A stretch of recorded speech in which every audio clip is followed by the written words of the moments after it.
And just like that, it's time for our weekly roundup of all the things Lady just ain't gonna do this week.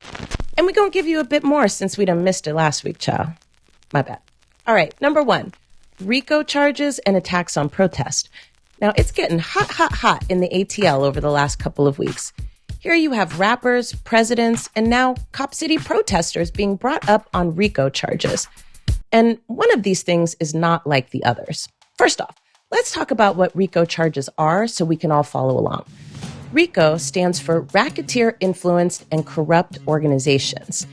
And it's a federal law that basically gives enhanced criminal and civil penalties for acts that were performed as part of an ongoing criminal organization.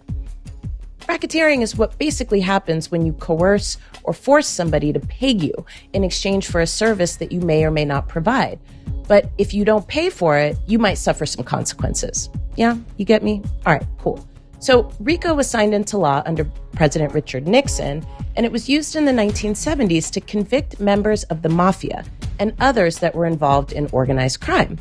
But in later years, its scope has expanded. Now you can be charged under RICO laws for things like drug trafficking if it's done through an organization. You can get charged under RICO for intimidating or threatening witnesses, that type of thing. All right, so earlier I said that one of these things is not like the other. Let's unpack that for a second. Rapper Young Thug is now on the 8th round of jury selection in Fulton County. He's been charged under RICO laws for participating in street gang activity, violating the Controlled Substances Act, and having illegal weapons. Ex-President Donald Trump and his homies are also being charged under RICO laws in Fulton County for trying to overthrow the government. RICO comes in because they were trying to change the results of the election, basically steal the shit, and they threaten poll workers, allegedly. In this case, under RICO, you can go after people who are loosely affiliated if the acts they commit are towards the same goal, which leads us to the Cop City protesters who are being brought up on RICO charges. 61 people have been indicted on racketeering charges, alleging that the group is a set of militant anarchists who support a violent racial justice movement that prosecutors trace back to, get this, the 2020 racial reckoning. You see my face? The fuck.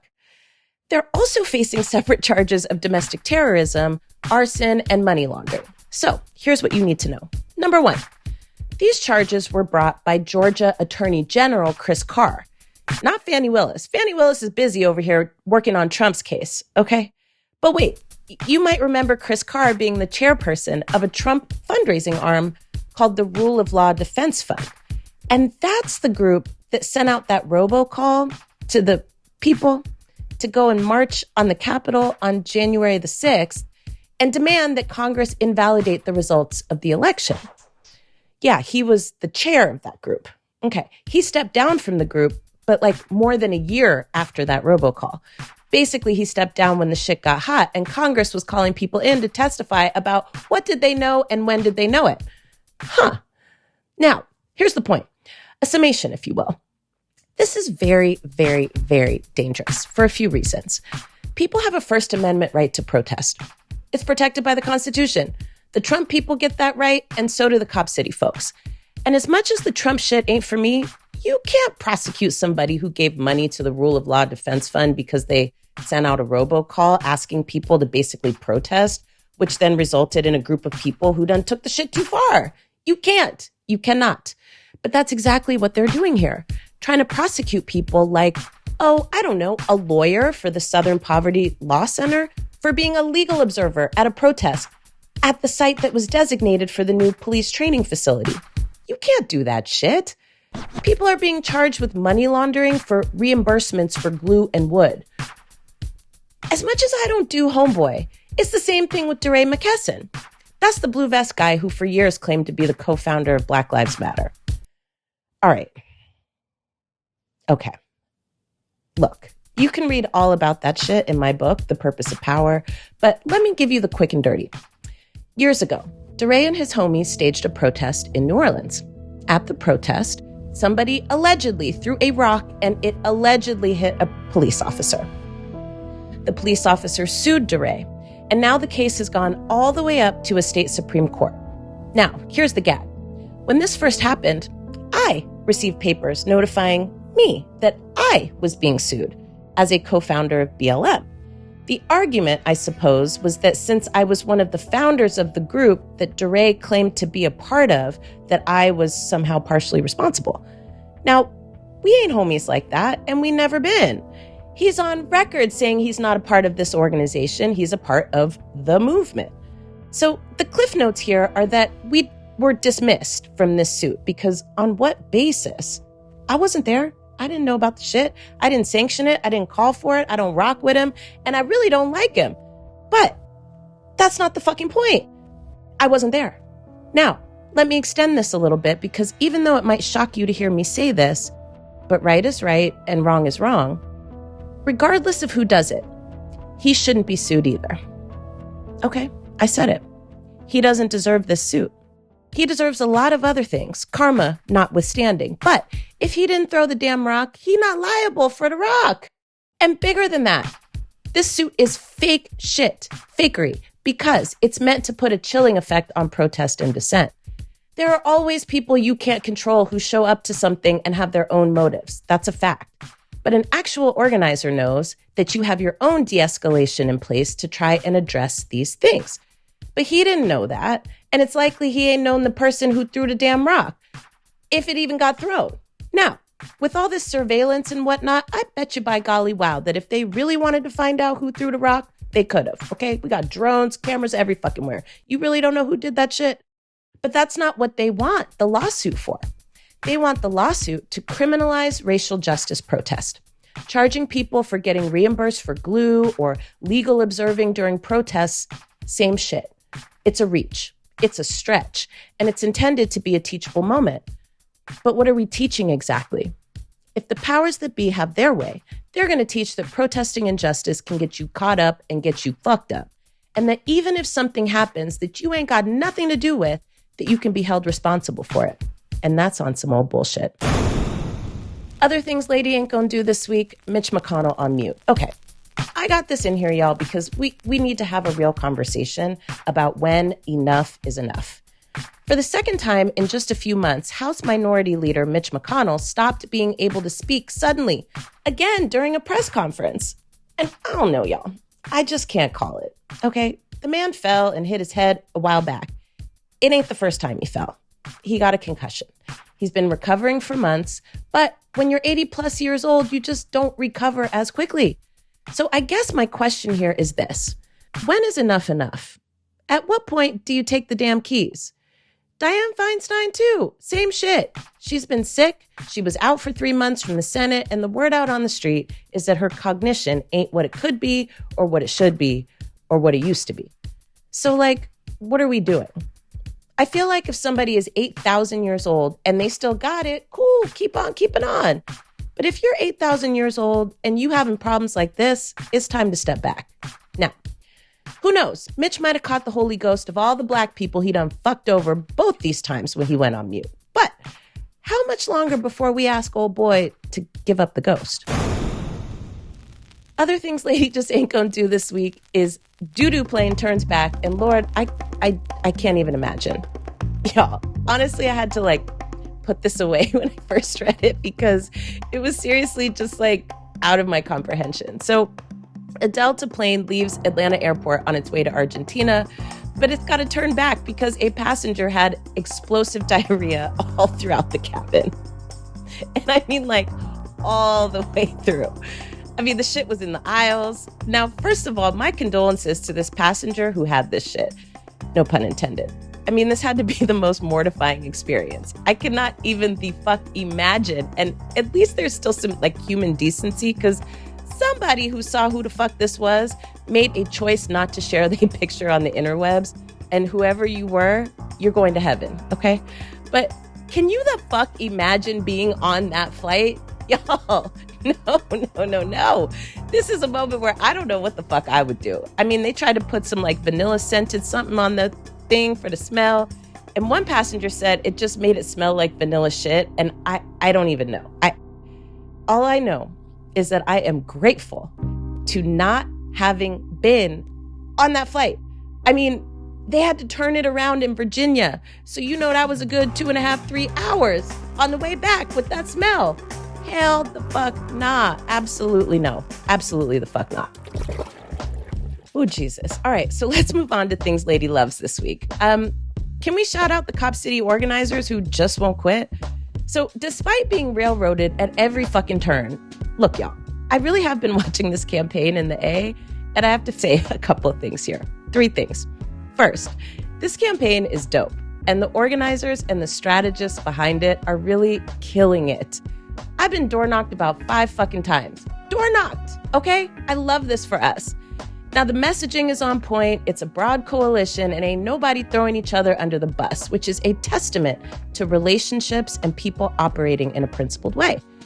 It don't mean there ain't no mess, but the point is you don't know about it, and that's how it's supposed to be. So, shout out to the crew. I've been trying to get somebody on here on this here podcast.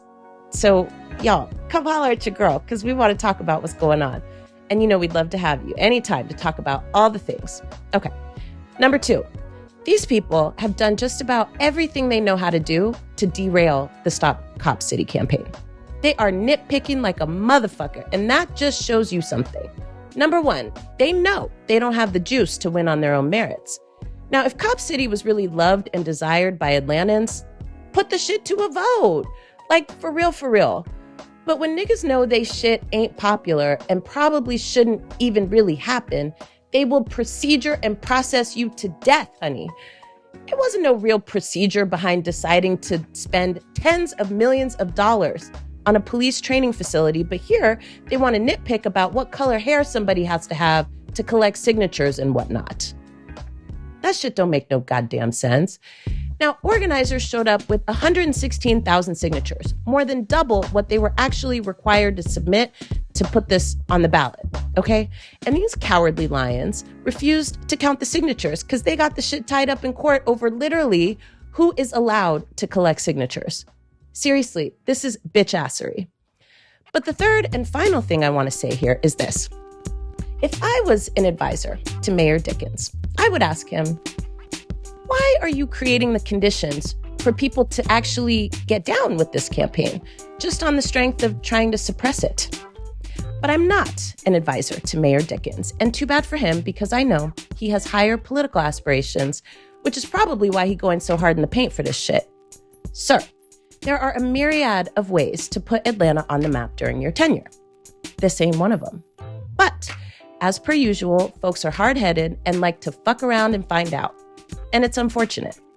Anyway, keep your eyes on this one because Monday, September 18th, there will be a vote at the Atlanta City Council.